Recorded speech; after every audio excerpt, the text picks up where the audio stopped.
Welcome back to the dojo, everybody. This is True Talk with TRUMOTION, where a couple of guys talk about how to make the world a better place. Hopefully make your day a little bit better in the process. My name is Mark, followed by my co-host, Stephen. Hey, good morning, everyone. We've got a special guest in the dojo today. Yes, We've got a very long time running student, someone that's been around for going on, 15 plus years, I think now? Yeah, I think we're like 17, 18-ish in that realm. There you go. This year, well, we have Sarah Woodruff in the studio. Sarah, thank you for joining us in the dojo today. Thanks for having me. It's good to be here. So we just kind of hit a little bit about being around for almost 20 years now. So kind of tell us a little bit about how you got started with training. Who really kind of got you involved? So it all started as a kid when we grew up watching those TV shows that were big when I was a kid, and this is going to show my age, but the TV shows that were big were things like Hercules and Xena, the Warrior Princess, the Mighty Morphin Power Rangers. And I really wanted to do that sort of karate fighting stuff that they did, but growing up, that was just never an option for my sister and I, who wanted to do it specifically. And then my sister started working with somebody who she worked part-time on the weekends with where my sister worked. But during the week, she was a chief instructor at the dojo. Okay. And so my sister, in working with her, learned more about the training and the karate and the stuff at the dojo. And this was still a desire that we shared even 10, 15 years later. Yeah. And so it was through that coworker of my sister's that we got signed up and started training and just totally fell in love with it. It was everything we dreamed of since we were kids. And so, I'm still going strong. My sister's had to take a break for various other reasons, but she still really enjoys it. She still practices what she can on her own. And I still do the formal training that I can. Yeah. So you originally started back out in the Sandy dojo, correct? Yes. Yeah. So we've talked about USSD in the past. You originally started out with USSD in Sandy. And was it your sister that got involved, or did you guys get started together? We got started together. Okay. Yeah. And she trained for a really long time, too, at least 10 years? That sounds right. About 10 years? Yeah. She got up to brown, or was it advanced green? It was brown. No, she is brown. Okay. Was it first brown or second brown? I think second. Second brown. So man, we definitely need to get her in here so she can get her black belt. It's like I keep forgetting how close she actually was to getting her black belt. So, yeah, we'll definitely need to get her back in here. But, okay, so you started in the Sandy dojo.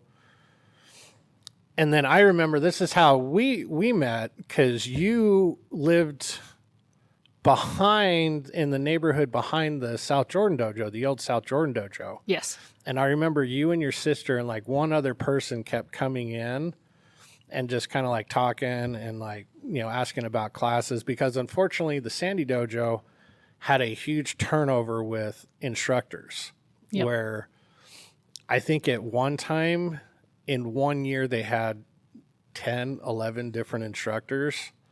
It was crazy. Yeah, something close to that. Yeah, it was ridiculous. And they kept coming in and being like, you've been here the whole time. And at the time, I didn't want to be like, quote unquote, like poaching students. Right.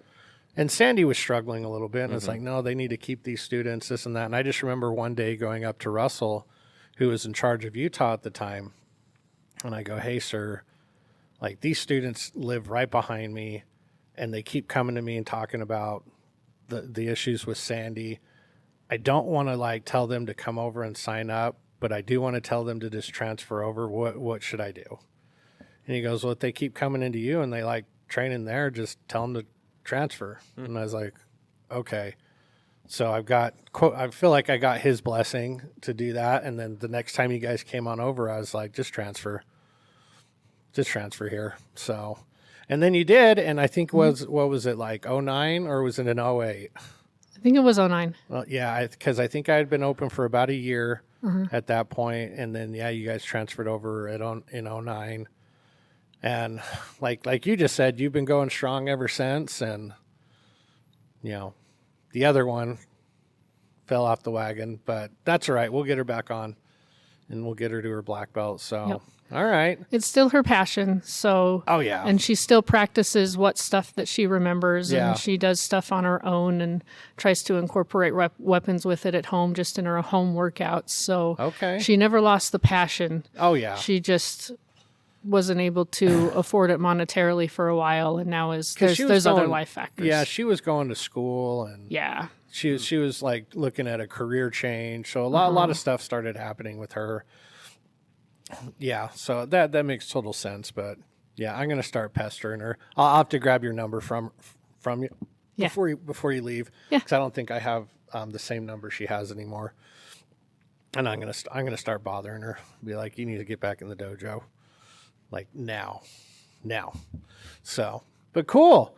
But yeah, no, it's been great to have you in. Like I said, you've been one of the longest tenured, if we count like people that have been training in South Jordan, you're technically the longest running now. Margaret's the longest training student, Yeah. but she transferred over in like 2010. So, but Margaret started in like 03 or something like that. Wow. Yeah, so she's been going pretty strong for 20 plus years. So, but yeah, she ended up transferring over when we had that first split up with United Studios in 2010. Mm-hmm.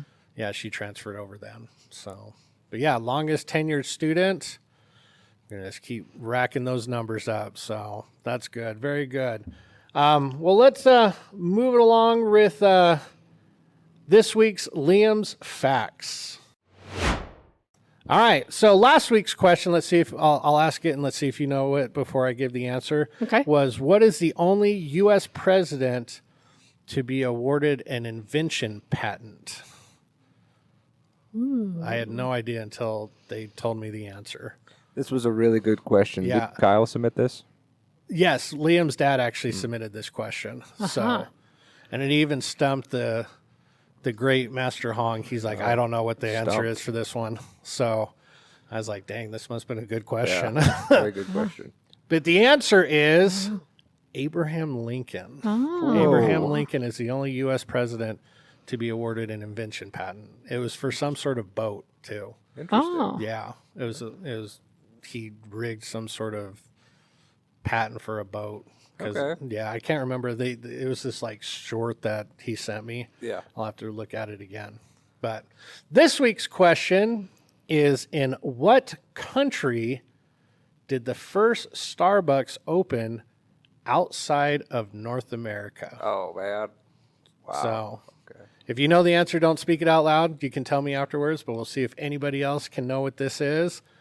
But I thought this was crazy because I would have not thought this country, just for the record.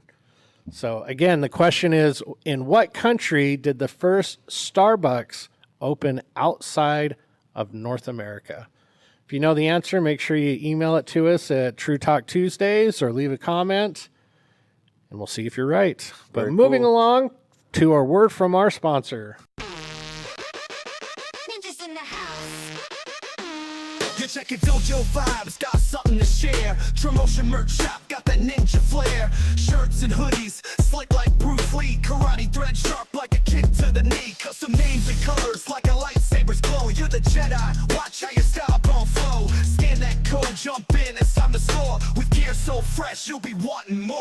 TRUMOTION merch where the fit's on point. Dressing up clean like $1 billion joint. TRUMOTION, safe stacks like Bruce. Get your swag right, man, no excuse. From the mat to the street, stepping like Jan. Gear so fly like your own stunt man. Personalize it like your own Stark Tech. Karate gear tight like a chop to the neck. You name your colors like a comic book villain. Step in the light while you're laid back chillin'. Scan the code, it's your time to rise. With your motion gear, you'll take the prize. Your motion merch where the fit's on point. Dressing up clean like $1 billion joint. TRUMOTION, 10 safe stacks like Bruce. Get your swag right, man, no excuse. Yeah, TRUMOTION's the wave, call it the new rave. Get your gear, step up, no time to behave. Scan that code, the deal's too sweet. Karate swag's here, time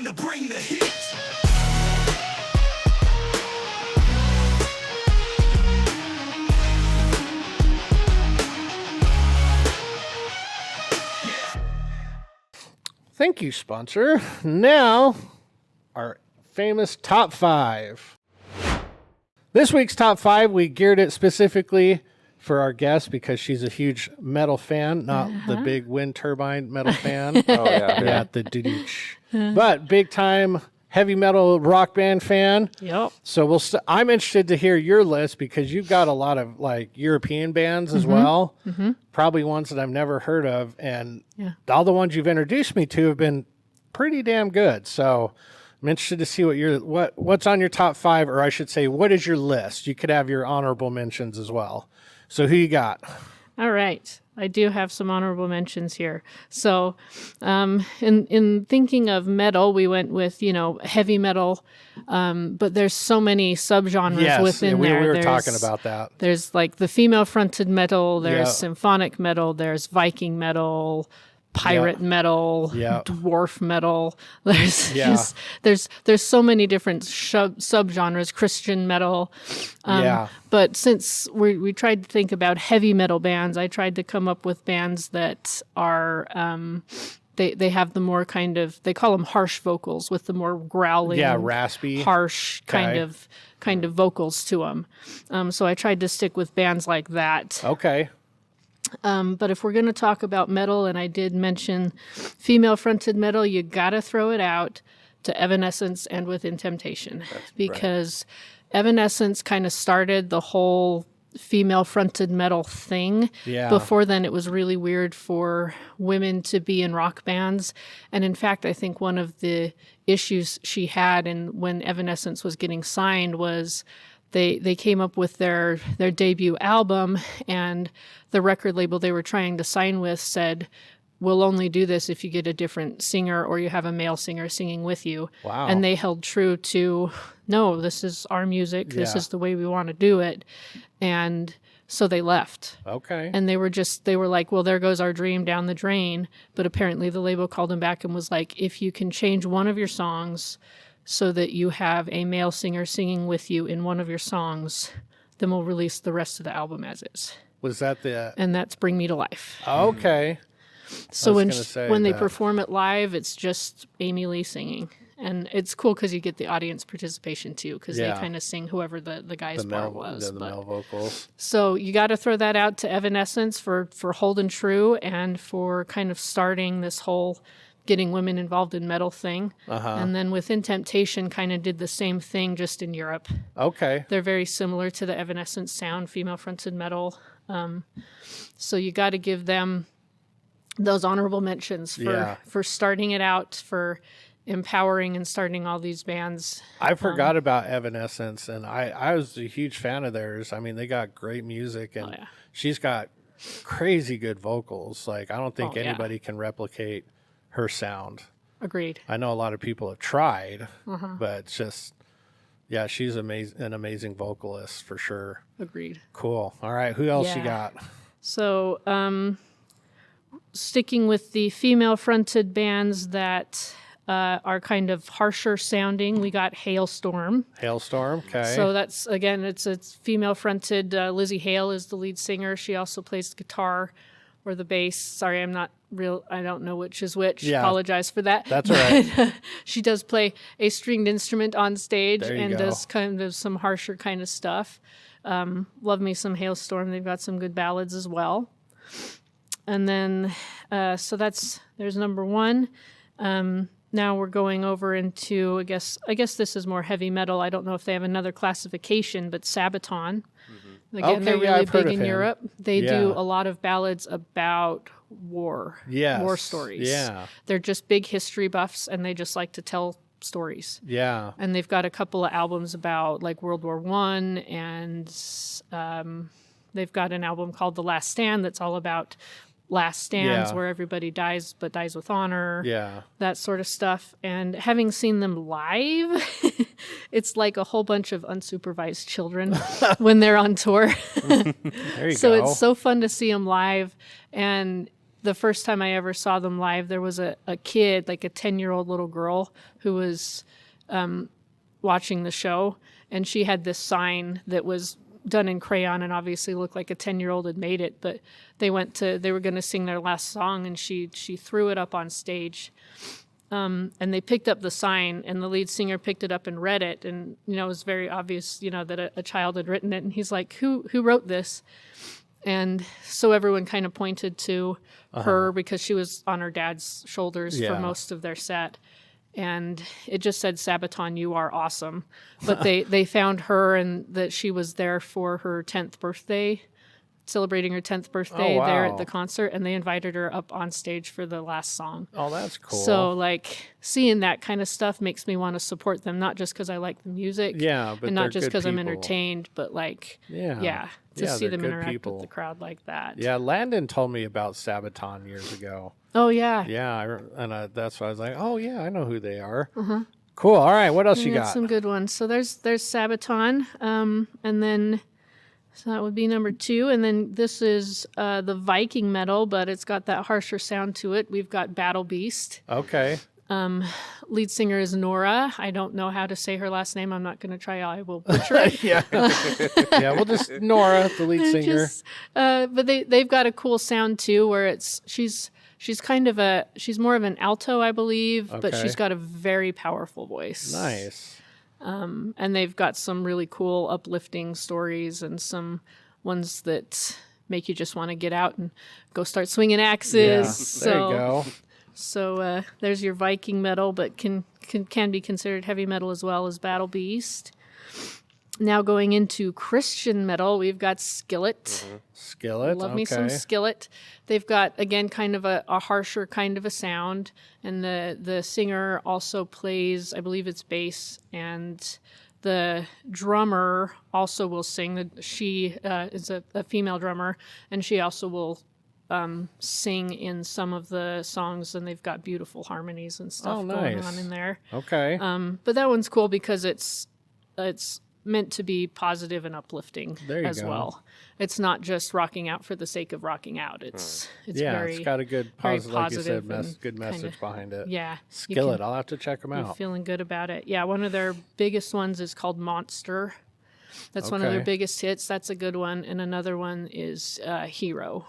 Those two in particular Okay. I'll have are to check out both of pretty those. awesome songs. Monster and Hero. So I think that one I put as number 4. And so then I've got kind of a tie for number 5. Okay. Is Ad Infinitum and Amaranth. Okay. I was waiting for the Amaranth from you. All right. Amaranth is awesome. They have 3 different lead singers. One does the harsh growling vocals. One is female. She's got a beautiful, more soprano-ish type voice. Yeah.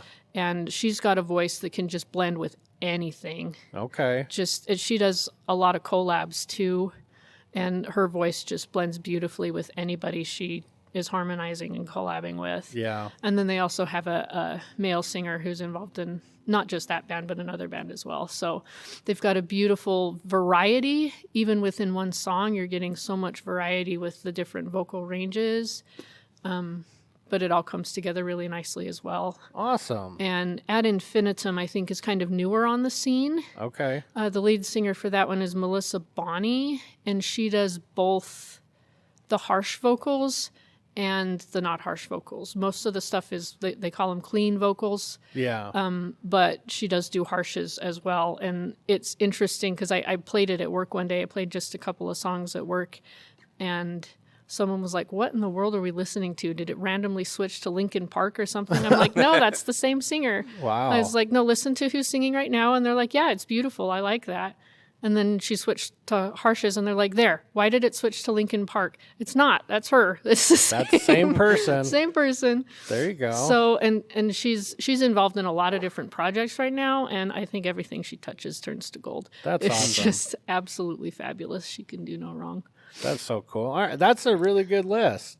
I'm definitely going to have you text me your list so I can check out some of these songs Absolutely. on my phone. So, but all right, Stephen, who you got? Well, let's get a little pretext to this thing, because this is how Sarah and I became really good friends. Okay. It's over this kind of music. Yeah. I think I heard her say Amaranth or something in the And you're like- dojo. I'm like, Your ears perked up like your wait a dog. minute. Hey, I I'm know not that. the only one that listens to this. I know that. So it was it was a really good time, and it Yeah. made a very good, lasting friendship. And so that's how Sarah and I became friends, is over Awesome. heavy metal. So if people say heavy metal is bad, it's not. It brings people It brings together people together. Totally. in punching and kicking ways. A lot of the bands that I like, obviously, were also listed. Yeah. A few others, and again, to stick within the heavy metal-ish theme, at least for U.S. or I hope it's U.S. because I'm Yeah. not as smart about like where they're from and Yeah. what they're from. I know I can pick out European bands from American US bands. Okay. So my two U.S. heavy metal bands are Megadeth and Judas Priest. So I Okay. listen to those two. Megadeth has some pretty interesting ones that are surprisingly very uplifting. Yeah. Like "Don't Turn Your Back on a Friend" is a pretty good one. Okay. But it's definitely more of a heavy metal vibe. I Yeah. listen to many more European bands. Okay. So in addition to Sabaton that was mentioned, I listen to Windrose, which is a dwarven metal band. It's Okay. pretty cool. Yeah. Dwarven metal band. Dwarven metal band. And then, of course, you have to go to the pirate metals, Yeah. which are Visions of Atlantis and Ailstorm. So those are both really great. I love them. And then, let's see, what else was mentioned or not mentioned? Looking at what I listen to more, though, a little outside the heavy metal and more into like the ballad power metal. Okay. And I used to listen to this band. Unfortunately, they broke up. But they started a new band, at least the vocalist did.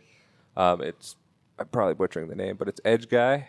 Or Edge guy. ADGUY, Sure. something, German, something. Yeah. But they broke up, and they at least the vocalist formed Advantasia, which is Okay. a really good one. I listened to that band. Like, I had every song of theirs in a playlist. I listened to all of them Nice. for years. For years. Awesome. It was a problem, but it was a There you good go. problem. Yeah, it sounds like a good problem. Then let's see. After that, I listened to a lot of Freedom Call and more of the ballad style power metal. And so Freedom Call was really good. Again, that led me into Yeah. other bands. A lot of covers. I like a lot of metal covers. So Like of other songs? of other songs, yes. Okay. So when those songs come in on the dojo, since you have a few, Yeah, I I got a really few. like them. And remind me who that artist was. Which one? The one that does most of the covers that you listen to. Oh. Peyton Parrish. Peyton Parrish. Peyton yes, Parrish that does a was- lot of covers. A Day to Remember's done a bunch of covers. There's an entire album. You can find it like on, I guess, any kind of music streaming. It's called Pop Goes Punk. Pop Goes Punk. Yeah, and they do a lot of pop songs in like metal versions. So, yeah. Okay. Well, yeah, I've got a few of them. At least a handful. There you go. Yeah, that's my list amongst of like the most recent metal songs I have on my playlist are songs by Heavenly and Tungsten, Okay. which more of the softer power Yeah. kind of ballad style. It's not soft rock, or soft metal. I know. It's power ballad metal. Yes. Yeah. That sounds harder. Yeah. And then More hardcore. things Yeah. by Dragony is pretty good too. That's pretty Dragonese. recent. Dragon with a Y. Oh, okay. Dragony. Okay. Yeah, pretty obscure. Now. It's funny when you say little side note, when you say Judas Priest, when you're talking about Judas Priest, oh God, I cannot hear that word and not think of Coach Scott. Oh, really? So when we had Coach Scott, my old basketball coach on the show, he was Mormon. So anytime he would swear, he would say Judas Priest. And I heard that phrase way too often playing basketball, and it was not in a good context. Oh no. Oh, God, Judas Priest. And I was like, oh, someone's mad. So, Coach, if you're listening to it, I can't listen to Judas Priest anymore because I feel like I'm getting yelled at. Way to So, ruin it. Yeah, Just way kidding, to just ruin kidding. it. But all right, good list. Mine's probably going to be pretty generic. I don't have very many European. I don't even think I have one European band. I don't know if they are or they aren't. But honorable mention, I got Tommy Vex. Okay. He was formerly the lead singer of Bad Wolves. Okay. he's got crazy good vocals, and he does both the like clean and harsh, or is it called harsh? Yep. Clean and harsh type vocals. But clearly I've got Metallica. Oh, Yep. nice. Yeah, Metallica. I mean, everybody's got Metallica on their heavy metal list. I like how you guys went a little bit more of the things that most people would not know. I went with probably things people do know.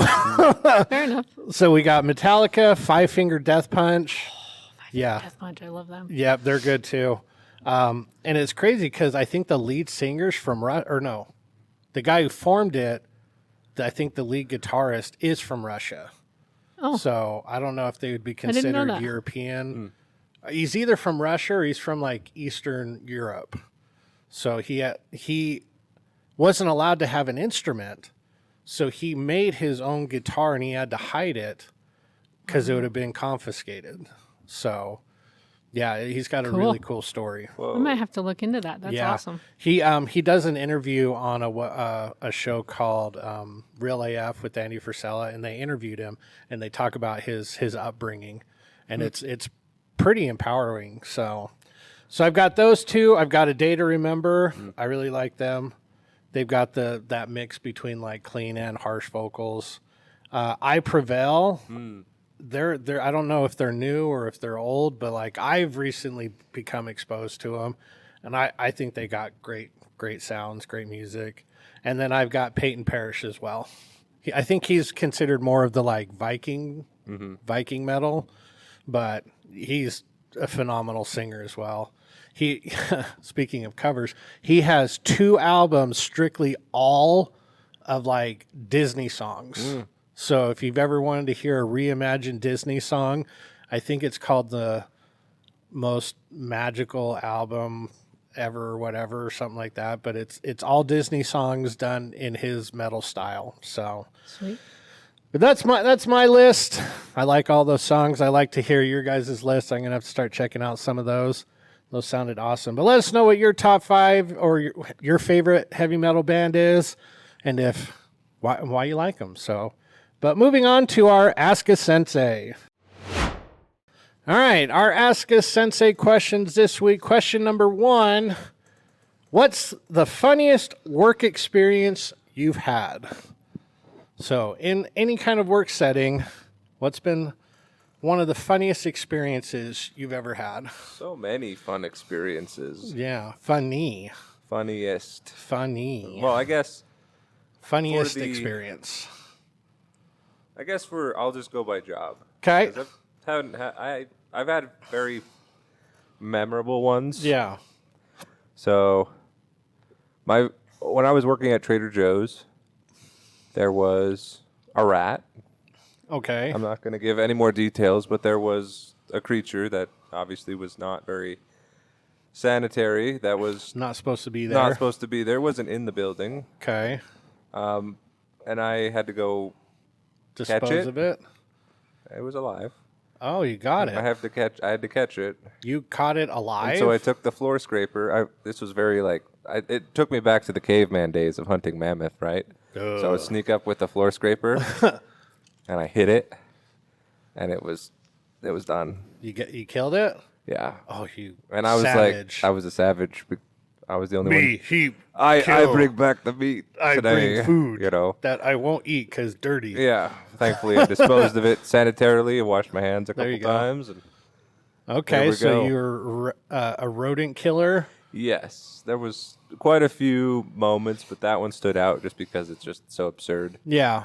Because no one would do it, and then I just took it into my hands with my manager's approval, and I'm like, I'm gonna go do this, and he's like, okay, and he actually watched me, and I shall corner the beast I shall get the beast. and sneak up and Then- dispose of it. My next funniest memory, I guess, would be, man, there were so many funny memories at the document place that I worked at. Yeah. Just because the people there were really fun. Okay. So I had a lot of fun. So we Yeah. would do walks. One of the guys at marketing, I don't know, he had like a truck full of his kids' toys. Okay. So I got a scooter. And, All right. I would ride the scooter. We would take turns riding it Around the around the building office. on our breaks. Okay, not in the office. Not just in the office. In the building. We did other things in the office. Okay. But we did that rain or shine, so we took a walk, and there was a big puddle, and I'm like, I'm going to drift this puddle. And I went to do that, and the wheels slide. dug in, and I hit the ground, and like my whole office, my whole apparel was just soaked, and everybody else had a really good laugh. Had a good time. I could have a good laugh now, but I was kind of in the moment. You're like, I freaking hate all of you. I hate all of you. I'm going home, but I can't go home, so I'm going to storm off like I am. Yeah. There you go. Yep. That was funny in hindsight because it's like I set myself up. For that. Yeah. That's never going to work out the way it's supposed to. And then I don't know. There's a lot of funny moments here that I cherish, especially when it's like one of the cockier kids. Yeah. Like realizing that they need that like get instant karma. Yeah. Like, anytime Kai does something and it's like he gets instant karma, it's like, oh, that's funny. Yeah. Exactly. Both guys. Yeah, so. both Kais. We've got two Kais. Yeah. But for standouts, I don't know. I don't really have one here just because it's like I haven't closed this chapter. No, not It's necessarily. like still reading. Did you have any funny retreat moments? No, retreat was interesting because I was not sure what to expect. But I guess I had. No, I didn't really have any funny retreat moments. I guess I played like a lot of card games and stuff. Yeah. That was kind of fun. Okay. Getting to meet certain students' parents was interesting and other things, but it was all honestly a good time. All a good But time. we haven't had a treat in a while. No, we didn't have one last year. Right. And then, because we've actually talked about it, and we're hopefully going to try to bring it back, but who knows? We'll see. Yeah. Yeah. But how about you, Sarah? What's been some funny work moments for you? Been trying to think of some that I don't have to explain too much and that are appropriate. Just a little FYI, Sarah's in the medical industry. Yep. She's a nurse, so we hopefully don't want to hear scary stories because you've dealt with plenty of like stories where I'm like, oh my gosh, and you had to work after that. Yeah, so we don't want to hear those types of stories. Right. But what are some that you could possibly, like you said, not have to put a lot of back content to it? Yeah. Because I'm pretty sure you've got some crazy fun stories. Yeah. The two that stand out are, let's see. I worked the night shift, and there was one night where I work with kids, and so the parents of the child were there to visit the child and also needed some education on how to take care of the child at home. And the parents, because they couldn't find a babysitter, had brought two older siblings with them. And these older siblings were causing issues, so the parents weren't able to focus on the education that they needed. And so I kind of decided to just like kind of be their babysitter and like take them out and just get them out of the parents' hair. Yeah. Gotcha. And we have what's called a tube system. So you know when you go to the bank. And yeah. The thunk. Yep. Yeah. You put it in the little container and it goes then up the pressure. the tube. And, so we have two of those on the unit where I worked. Okay. And so I decided to kind of wear them out and also have fun with them. We took random things, just like a specimen container that was empty or one of their toys or something, and we started at one end of the hall and we put it in the tube, and then we sent it to the other end of the hall. And then I was like, okay, now we're going to run, we're going to race, and we're going to see if we can get to the tube station at the end of the hall before the tube gets there. Okay. And so we would, and I knew it would be slow, and I knew we would definitely get there, but I was trying to wear them out too. Yeah. And it kept them entertained. And that's funny. And so we beat it every time, and they got excited every time we beat it, and they had fun finding prizes to send through the system. Oh, that's cool. And stuff. So that was a lot of fun. It was nice to change of pace, to play with them and to interact with them, and also like feel like I was helping the family as well. I wasn't doing it at the expense of the family or the patient. Yeah, especially because unfortunately you don't get to play with the kids very much, right? In the unit that you were in, so the fact that you got to help the family of a kid by playing with their kids It's like it's a win-win for everybody. Yeah, totally. Nice. Totally. So that was fun. And then another one that comes to mind is because I worked the night shift, as I mentioned, there were times at 2-3 o'clock in the morning, you've done all your work. You still have to be there. You have to be awake. You have to be ready to put down everything and jump into work at a moment's notice. And we always were. Yeah. But there were times we were like, okay, I got to do something to stay awake. Yeah, exactly. We're human beings, Yeah. you know. And so we would play card games. Okay. There were a couple of people I liked to play cards with.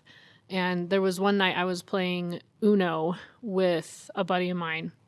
And we decided this time, rather than just playing, after a couple of rounds of regular Uno, we decided that we would play instead to where, instead of following all the rules, we would see how we could get rid of as many cards as possible and still make it work. Gotcha. Like if the card on top is a 0 and you don't have a 0 in your hand, but you have an 8, then you put down an 8 and you say that works because it's a 0 with a belt on it. There you go. Or it's 2 zeros. Yeah. Yeah. Or if it was a green card and you didn't have a card that was green, so you played a yellow card and a blue card, you're like, that's green. There you go. Okay. Clever. So we had fun kind of, rather than playing regular Uno, trying to figure out ways to quote unquote cheat, but to justify it as well. So that was a good time Uno too. needs to hire you to make their next game. Yeah, Because no. I've played their spin-offs and they're not as creative. No. So that's really cool. We're Thanks. not allowed to play Uno at our house anymore. It's banned. Yeah. How? Yeah, we would probably start fist fighting each other. Oh, that's not Oh, the I rules. mean, I've told the story where we were on vacation Yes. and we played in the hotel room and we made Jamin so mad that he left the hotel room and said he was going back to Utah. Granted, he was like 12 at the time and we're in Orlando. It's like, good luck, dude. Like you're not going. So he left and then stormed off and then came back like 15 minutes later. So yeah, we're not allowed to play Uno in my in my house anymore. Even though I bought an expansion pack that's called Uno No Mercy, Yep. and I've been scared to try to bring it out and be like, we should play Uno No Mercy. It's a scary game. Yeah, Right. I would assume so. And it's funny because when you talk about like making up rules, Shanna has this friend, and they're great friends of ours. They play this game called Rook. It's a card game named Rook. I don't know if you've heard of it. They make up the most like stupid, like only I call them their backyard rules, where like twos are wild and stuff like this. And I was like, how can you keep track of all these stupid rules? Like on a full moon, 8s are 3s now. And I'm like, you guys suck. And yeah, so every time we play, I go, are we going to actually follow the rules or are we going to play your stupid made up rules? Because if we're playing the stupid made up rules, I'm not playing. So yeah, we love hanging out with them and playing those because Shanna doesn't really talk a lot of trash, but like I talk a lot of trash. Maya talks a lot of trash. Sometimes it doesn't work out for us. Sometimes it does, but whatever. And her friend's husband talks a lot of trash too. So it's a lot of fun. He gets all worked up though. I'm like, calm down. This is a game. But I don't know if it's an experience, but someone I used to work with, his name's Keith. I love him to death. Maybe one of these days I can convince him to come on the show. But he's the guy that kind of introduced me to like all this outdoorsy stuff. And oh my gosh, I used to work with him in receiving. So we'd be there from like 4 a.m. to 12 p.m. So it was like super early mornings. And most of the time we would be the only ones in the building, like us two and then like a few other people. And this man would refer to like his bowel movements in birthing terms. And I'm just like, oh dear Lord. And at first I was like, what is he talking about? And then I started to catch on what was happening. So like he would always just like fart and then he'd be like, oh, I'm about 2 centimeters dilated. And I was like, what are you talking about? And I'm just like, oh God, like go away, leave me alone. Or all of a sudden he'd just be standing there and he's all like, oh God, I gotta go. I'm starting to crowd. And I was like, oh Lord, just stop. Don't need to know that. Too much information. Exactly. It's like, oh, but now it's like, sometimes that's all I can think of now. It's Yep, like, there you go. yeah. So like when all of a sudden the kids like crack one off in class, it's like, don't say an inappropriate joke. Just be like, stop laughing. So that's probably mine. Granted, there's all sorts of crazy stories from the dojo, like driving through places, which kind of leads me into the next question is where's the worst place you've ever gotten lost, like on vacation or at a venue or driving somewhere? Where's the worst place you've ever gotten lost, if you've ever gotten lost? So I'll let you guys think about it for a minute. I've got kind of, obviously You've got your story ready. I've already written the question, so I picked this question. So I thought about it a little bit. I've got a couple. One, I think, either 15 or 16 years old, and we were doing, the church I was at the time, we did a little mission trip down to Mexico where we went and built like kitchen cabinets and stuff like that. So we drove from Utah down to a town called Galeana, Mexico. Took 2 days. Well, first day we drove to San Antonio, Texas. So everybody's like, oh, let's go to the Riverwalk and this and that. So it's like, okay, I'm 16. I'm hanging out with these like young adults that are like early 20s, something like that. So it's like, oh, I'm hanging out with adults. It's great. Cool. Yeah, exactly. Well, one of them decides to get the bright idea to jump in the Riverwalk. And you're not allowed to do that. So she jumps in, then gets out, then all of a sudden, like, security starts coming over and they're like, hey, go back to wherever you were staying and let everybody know that we might be a little late. So I was like, okay, I've never been to San Antonio. I ran around that city for like 2 hours trying to find out where I was. And then eventually I got back to where I was. But I don't run anymore, but I was literally running for 2 hours to try to find where we were staying to let them know that they were going to be possibly late. And they even beat me back to where we were going. Oh, wow. So, yeah, this was like middle of summer, so it's humid as all get out. I am just like drenched in sweat, no idea where I'm going. And I didn't feel like unsafe. Granted, I probably was, but when you're 16, you're stupid and naive and you don't realize the kind of peril you kind of just put yourself in. So I'm glad I didn't realize that, or I would have probably been a little bit more nervous than I should have been. But that was definitely one. And then the story that I've told, I think, previously on the show where Jay, Phillip, and Jared and I were driving to the Seattle tournament, and we pulled off. We didn't really get lost, but it was definitely probably the eeriest place we've ever been to, which was Durkee, Oregon.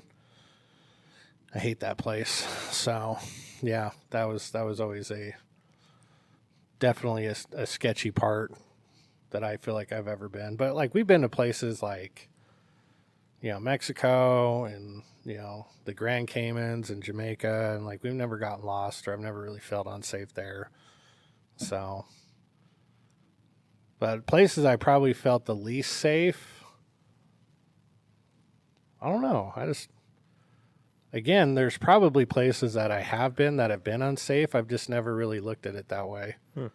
So, but do you got any places you've thought of? I've gotten lost a few times, mostly because of lack of planning. Okay. Like I had a job interview or something, and it was Pioneer Day downtown. They closed off a whole bunch of streets. Yep. And I'm like, well, how do I get there? So you have to be a quick thinker, and I think I became a quick thinker in that moment. In that moment, I became a quick thinker because panic arose. Be like, I I'm ended going to up be having late. To like stop, park where in like a parking lot, and then take the tracks in through the roadblocks and get to Gotcha. my place I have to go. Well, that's pretty smart thinking of you. You got to think on your toes. Yeah. Other places I've gotten lost. Well, whenever I go on vacation, I try to like map things out. Somehow I always go on vacation where Google Maps say, "Oh, I lost the signal." Yeah. And so it's like I have to figure that out. Actually use a map. Have to use Oh. I just refresh. Oh. Refresh. Oh, finally. Refresh. Finally, I got a signal. But nothing like I've done that thing where it's like I've been told to go somewhere, and then I got lost and I arrived much later.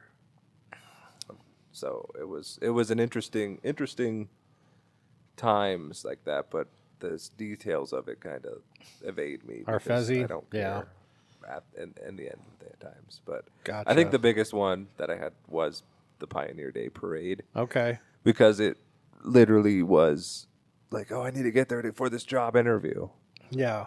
And I just had to figure it out. Well, there you go. So How about you, Sarah? Has there been a place where you've gotten worst place you've ever been lost, or if you've ever been lost? The only thing I can really think of was on a road trip with some siblings coming back from Vegas. Okay. And we decided kind of last minute that we were going to take the exit for the Hoover Dam? Okay. Just to like take a tour of it. And Yeah. mostly we wanted to do it for the jokes. Like, let's take the dam exit so that we can take the dam tour so that we can visit the dam gift shop and get some dam souvenirs. And so Wanted we to get all those dams in. right. Yeah. And so we decided at the last minute that we were going to take the dam exit, and and we did, and then we ended up getting lost and not able to find it. So you missed the damn tour? We did miss the dam tour, and I actually ended up. I was driving; it was my car, and I ended up blowing a tire. Oh. And so, I mean, there were lots of people there. I was there with 3 other people of my siblings, and so we were able to get the spare tire on.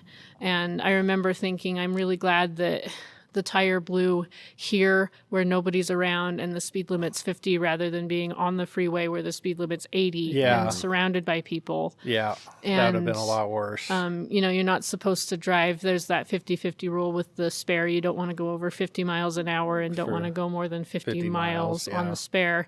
And we were within 50 miles of St. George. Oh, And so great. just by following signs, we were able to get to St. George and get find your a tire tire place fixed. and get new tires. So, I mean, it was frustrating. It was a little scary, but all in all, it was a good thing. And it makes for a great story. Yeah. It's funny because all the things in the moment that are terrible and awful, they just turn out to be good stories years from now. Mm-hmm. But in the moment, you're like, this is the worst thing that could ever possibly happen. Sure. Yeah, no, I get it. Because in the moment, it sucks. Yeah. It does feel that way. Yeah. Yeah. At You're the like, time. God, I freaking blew a tire. We missed the damn tour. You know, all that stuff. But yeah, you could obviously insert damn with just about anything. Yeah. It could be like, I blew my damn tire. So, yeah. But all right. Well, that was a good story. And last question. What's the worst sporting / concert event you've ever attended? I say concert because I know you're a big concert goer. Big concert goer. And you go to, you're a big hockey fan. Yep. So you like going to hockey games. But I know you go to way more concerts than you do hockey games. So Yeah. what's the worst, I'll say for you, at least you, I think you're more of a concert person too, Sure, right? yeah. What's the worst concert you've ever been to? Whether it be like the performance, the people, the venue, just the whole nine. Probably got to go through the Rolodex for that one. Well, I've got 2 stories come to mind. One of them is went to see it was USANA Amphitheater at the time. Okay. Went to see, I think it was Evanescence and Korn. Yeah, I forgot about Korn. Would Korn be considered metal? Probably. I haven't Yeah. listened to much of their stuff, to be honest, but probably. Yeah. Okay. They tend to put similar genres in, you know, openers for each other and co-headlining and stuff, so it would make sense. But one of the, I don't even remember her name, but one of the openers for Evanescence and Korn, let's just say it just wasn't anybody's cup of tea. Oh. We were all sitting there watching, and She had some very, very interesting songs and some interesting dances and comments and wardrobe changes. And Like, this is weird. it was crazy. And I was like, I wonder if we're the only people who feel like this, but this is terrible. Yeah. I kind of want to boo her off the stage. Like, it's just, but Yeah. she finally got to the point where she's like, okay, this is my last song. And everybody cheered. And you're like, it wasn't. And just I was me." like, oh, good. It was the entire crowd. It wasn't just me. This is my last Like, song. Thank God. Get off the stage. Yes. Oh, It's- man. Yeah. I wonder how that, like, like, musicians just not, like, care, or do they not read the room, or I don't know. Granted, because I've never really been on stage like that, so I don't know. But I would sense that, like, nobody's really vibing with what I'm doing. Like, do you change it up? Do you just stay true to what you're doing? Like that, I'm not sure. I don't. Maybe we'll have to get some artists on here and talk about that. We'll need to crack the code with that one. For Yeah, sure. because I can understand being like true to what you're doing, quote unquote. But if true to what you're doing isn't working with anybody, well, They've already paid for their tickets. You've already gotten paid. Just That's roll with the script and do your part, and then leave. I guess so, and change it later. I don't know. Yeah. Well, what's your other one? The other one was, and this wasn't this was the crowd more than Oh, anything. yeah. Usually, people are shocked when I say this, but usually the very best crowds you can be with anywhere are at a metal concert. Yeah. It goes against what everybody thinks. They think everybody's out there to hurt each other, and Yeah. we're really not. Like Steve said, it brings people together. Everybody's very kind and very generous, and we look out for each other. And because we know one thing for certain, we all have one thing in common, and that's the love of the band and the genre. Gotcha. And we love just being together, and we can use that as a foundation to talk, even if you're usually not a talker. There you So go. usually the atmosphere at concerts is phenomenal like Yeah. that. But we went and saw Hailstorm and Evanescence in Vegas, and the crowd was quite a bit more hostile that time. It was kind of the opposite of anything I'd experienced at any European rock band. Okay. And like I had to leave my sister. This was in Vegas, and my sister, who lives in Vegas, was pregnant at the time. And she left because she had to go to the bathroom because, baby's jumping on her bladder. And I had the tickets on my phone. And so I had to leave our spot to go get her to show them the ticket so Yeah. that she could get back in. Come back in. And trying to fight my way through the crowd back to where we were and where we'd been standing the entire time. And everyone was getting frustrated with me for walking past them. And you can't just skip to the front when you haven't been there the whole time. And You're like, I have a like even ticket. the person who was standing right behind us and had been standing right behind us for the entire concert, I finally got up to where I just had to walk past that person, and I was with my family, and she flat out refused to move for me and would get in my way when I tried to go around. And I finally reached out and I tapped my sister Aubrey on the shoulder so that she could vouch for me. Yeah. And the person who was being kind of belligerent, her partner was there. And she says, I recognize her. She's been standing there the whole time. Yeah. I said, I just left to go let in my sister who's pregnant and just got back from the bathroom. I just want to be with my family. Yeah. And the person who was being belligerent was like, well, you're going to have to move around me then. I'm not moving for you. It's just, and I don't know if it's because Were they older or younger? I would say maybe my age, maybe a little older. So they should know better. Yeah. Gotcha. So it was the crowd thing. It was yeah. it was the not being kind. It was the not being understanding. It was the kind of entitlement. Yeah. That made it frustrating. Yeah. but I hate it when people ruin a supposed to be fun event. Right. yeah. It's like, come on, just relax. Yeah, that's a bummer. Yeah. What's So the music was awesome. So the music was good. That redeemed it. Hopefully that can give some solace to their black souls. yeah. So what about you? Well, for me, I forget where it was. Maybe it was the Jazz Arena up there, but I saw Imagine Dragons, and it's just I don't know if it was just the audio quality, because obviously they're talented, Yeah. or maybe it was just where I was sitting, because it was the arena kind of stage, not like general admission where we stand and we fight our way to wherever, because that's fun. And if you ever go to a concert with Sarah and her family, they have a battle plan. They prepare ahead of time. They're like, okay, these people are standing in the front. We're protecting the weak. Yeah. You know, that's how it works, and we move as a unit, and it's a great time. But for the what's the stadium called? Zion Arena? The Delta Center. Delta Center. Center. That one. Yeah. That one. It's been a while. Yeah, it actually is officially again renamed the Delta Center. Okay. It was some sort of like Vivint, Uh-huh. whatever arena. Besides the point, Delta Center, something with their sound technicians. It was just way too deafening Yeah. for the music. And I grew up and I had kind of sensitive ears. Like I used to live in Vegas. I think I was 3, and any loud noises, obviously there's a lot of them on the Strip, scared me, and I felt like they hurt. So Yeah. I don't know if it was just a remnant of that, because now obviously I've lost a lot of hearing, so I say that with sarcastically, because I can still hear very, very well, but now I just don't care, and maybe Yeah. it doesn't hurt.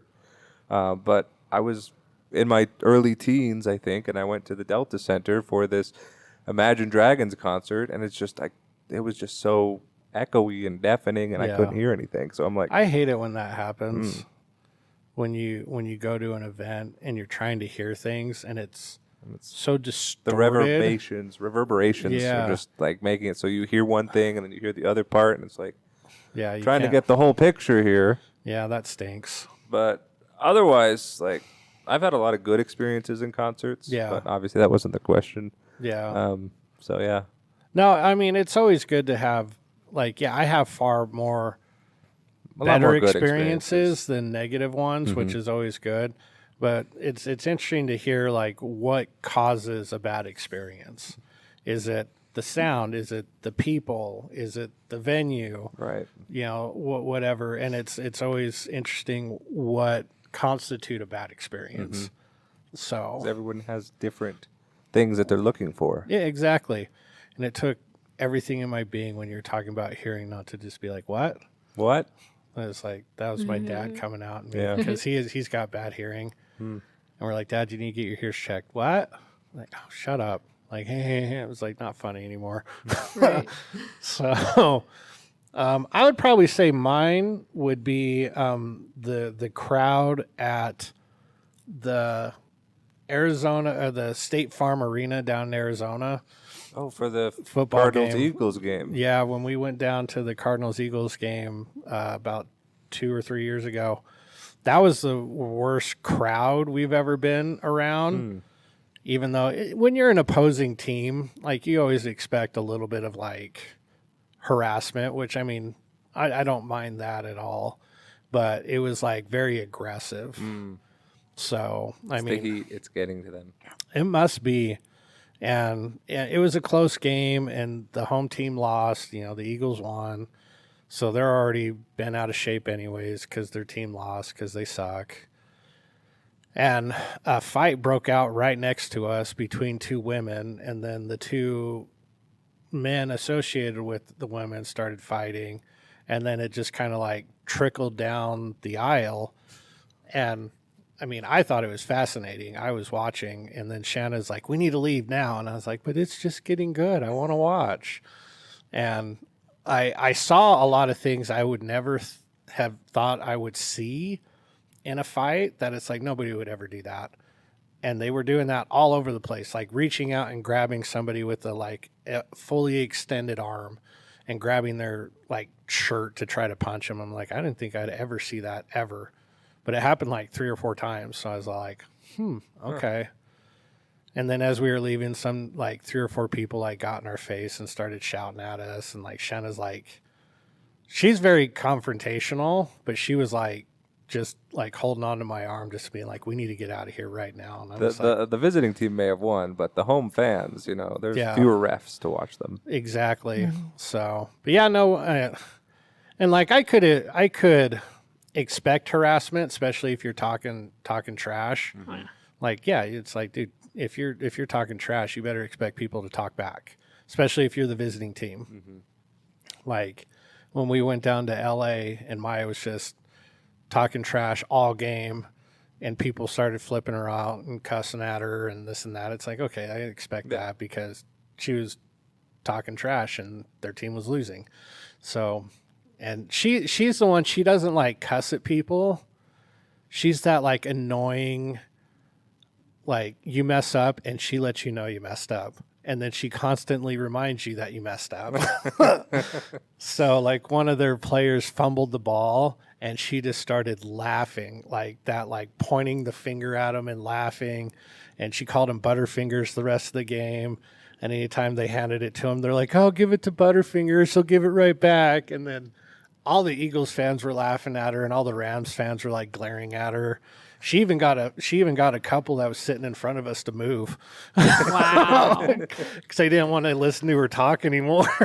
So, but I would dare say that the Cardinals fans were by far made the event just, it didn't ruin it, but it was just like, really? Like, come on. Just got the front row seats to a fight. Yeah, afterwards. we got. It's like a 2-for-1. Exactly. We got a game and a fight, a game and a show. Yeah. So I dug it, but Shannon was not. Yeah, I can understand She was not very happy. She's like, we need to leave right now. I was like, you sure? Like, we can stick around for a little bit longer. So secretly, I was like, someone grab my arm so I can try to hit him. I want to practice this new technique. Exactly. But I didn't. But yeah, that was interesting to hear what everybody's kind of response was from that, and like, you know, sound quality or the crowd or just the content material. Yeah, because the fact you're like, this was not everybody's cup of tea. And then when she's like, it's our last song, hooray! that would have made me laugh really hard. But moving on. It's hard to be a headliner, especially when people come to see the band that are going to play after you. Yeah, it's hard to be that lead up. Yeah. So you got to do something to make people remember you. So, but moving on to our fight scene. All right, this week's fight scene, we've got Super Mario versus Sonic the Hedgehog. Whoa. So I don't know if these characters have ever really fought. A couple in games are based off of this. Are there games? Yeah. Oh, I didn't know that. Well, we've got him in our game where it clearly shows that I don't play very many games anymore. But we've got, how we do it is we do 3 rounds. We do 1 round in each person's home field, so to speak. Then we do the last round in a cage, no powers. Okay, so it's just hand-to-hand fighting. So we got round 1, Super Mario versus Sonic in, what's Mario's home world? Mario Land, Mario World, Princess Peach Land. That's different. No, it's different? Okay. They're probably in the same universe. Yeah, I clearly don't. But they each have their own homeworlds, at least from the 10-year-old Mario game that I never played for 9 years. There you go. All right. So they're in Mario's world, Mario Land, whatever that is. Who you got? Okay, so let's spell it out. Both of these, based on lore, they eat things and they get powers. Yes. Sonic eats things, he goes fast. Mario eats things, he either grows big, grows small, shoots fireballs, stuff like that. Yeah. So there's going to be more things for Mario to eat here in Mario Land than Sonic, because Sonic actually needs like hot dogs and things, and all they have in Mario Land is like mushrooms. So I'm giving it to Mario based on that. Which, the older I get, I'm like, stoners created Super Mario. Clearly. Because what thing would eat mushrooms, think it gets bigger, and then destroys little creepy things? People that hallucinate or have taken mushrooms to visit the other realms. Exactly. So Super Mario jumping Brothers, on turtles, that's just dark. That's just mean. Yeah. Really? Squishing them out, then throwing the shells at other things? Yeah. So mean. So mean. Yeah. Well, I've got Mario for round 1. Mario for round 1. Who you got for round 1, Sarah? I'm inclined to agree. I've never really played either of these video games, really. Yeah. I'm more familiar with Mario, but I agree with Steve for the same reason. That there's more stuff for Mario to eat to gain powers there. In his world, he kind of has home field advantage. Yeah, home field usually holds Cannot true. underestimate home field advantage. Yeah, home field advantage definitely holds true. Yeah, I would tend to agree. I just feel like Mario would find one of those stars and become invincible, and then just destroy, be just as fast as Sonic, but yet invincible. So, have you ever seen that viral video of this little kid where he runs up and he hits the star on the Mario and he acts like he's got those special powers and he starts running around and then he runs into the corner of a door and just knocks himself unconscious? I've not seen that. I have not, It but is it sounds amazing. so great. And he even does the sound like do do do do do do, and he's running around, then whack, boom, on the ground. I'll try to find it. It's hilarious. That's amazing. But all right, we all got Mario round one. Now we've got Sonic in Sonic's realm. Sonic's world. Who you got for round two? I'm going to give it to Sonic. Sonic, yeah, because clearly, obviously, they're probably not everything in Sonic World is like geared towards Sonic. Round, so he can just spin up into his ball and go around and hits things. And Mario doesn't have any mushrooms with him. Yeah, I was going to say he doesn't have any special mushrooms. Any of those magic mushrooms. Yeah. And he doesn't have that special rolling ability. Nope. That's true. He doesn't. He's not a bowling pin or bowling ball. So I would tend to agree. Agreed. Sonic. Yeah, we all got Sonic round two. All right, 1-1. 1-1. Now they've got nothing special about them. They're just a hedgehog and a plumber. Who you got? Round three in a cage. Super Mario, or I should just say Mario versus Not Super Sonic versus the Hedgehog. Not Super Sonic. Just the Hedgehog, I guess. Because we've taken away powers, I'm giving it to Mario. Yeah. Because without his powers, he's still a plumber. That's his career. He's probably got strong hands. And he's got some firm hands, I'm pretty sure. Yeah. Okay. And he's got wrench. I mean, he doesn't have wrenches on him, but he knows the power that you can achieve by hitting something with a wrench. Yes, he's got that hammer fist motion. That hammer fist motion. Okay, so you got Mario round three. Who you got, Sarah? So Sonic doesn't have any powers when he's not in his own realm. He doesn't have the super in this speed. Version, when they're in the cage, it like nullifies their powers. Gotcha. Yeah. So he's just a hedgehog who just can curl up into a ball and collect rings of gold. Yes. Gotcha. Well, the hedgehog spikes aren't particularly spiky. And while rolling around is good for avoiding, I don't know how good it is for really attacking. Yeah. So I think he'd be on defense a lot, and you can only hold out for so long if you're on defense only. Yeah. So, yeah, I'm going to have to go with Mario because he can still travel through the pipes. Yeah. He can still function with his hands and his tools, and he just has more at his disposal, power-free, than it seems that Sonic does. Yeah, and I'm envisioning like an actual hedgehog, like during this fight. Dark, man. not like Sonic's hedgehog. Right. I mean, you could even do that. I mean, but I just like I have this like scenario running through my head where he turns into a ball and rolls at him, and Mario just like punts him out of the arena. Oh, wow. Like because he forgets he doesn't have super speed, so he curls up and he's just rolling slowly, and it's like kickball. There he goes. Gone. So I've got Mario winning round three as well. So we all got Mario winning 2-1. But let us know who you think would win in a fight between Super Mario and Sonic the Hedgehog. But moving on to our joke of the week. All right, this week's joke of the week, I thought it was pretty funny. We'll see if it gets any laughs. It's, why did the Karen press Control-Alt-Delete? Why? Because she wanted manager? to see the task manager. Yeah. Didooch. But you got a joke for us, Stephen? No. No, I got another one. This one was page approved. Page approved this one. Well, I'm saying That's it was a big deal. Yeah, I'm saying it's page approved. It's, how did the fish get high? How? Seaweed. Yeah. She laughed at that one. That one was funny. So, but that's our joke of the week. But moving on to our final segments, we've got our shout outs. Is there anybody you'd like to shout out, Sarah? Shout outs are just anybody you want to kind of highlight.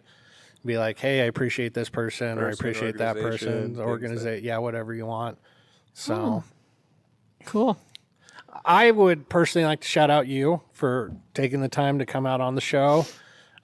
We always want to make sure that we spend a little bit of time thanking the guests to come and take time away from their schedule to come share their experiences and hang out with us. So, Sarah, we really appreciate you coming Thanks for having and me. spending the time with us. I also like to shout out the students that have signed up for the tournament.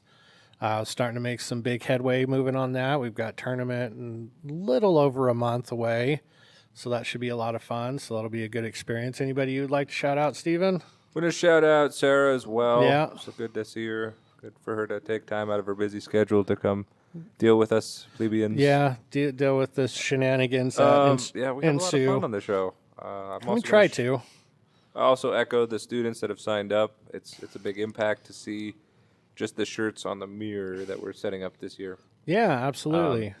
It's really making an impact on the students that maybe are on the fence or haven't signed up. Yeah, They see want the to get names their of shirt. their friends that are up there, and they're like, Yeah. "Whoa, I want my shirt up I want there. to be up there too." Exactly. So that's always great.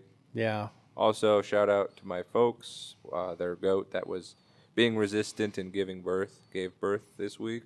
Yeah. And I called it. If I had set money on this, I would be a wealthy man. But the goat had 5 kids. 5 Wow. babies. Average 2. They averaged Jeez. 2. 2, yeah. This one for had 5. each. You showed me a picture of that goat, It was and that big. thing was last time she gave birth, she had 4. Okay. So bigger goats have a little bit more, but They had 5, that was a nice bonus. That's a big, So big, good job. big goat. Well done. All right. Anybody you'd like to shout out, Sarah? Shout out you guys. Thanks for having me. Oh, Thanks cool.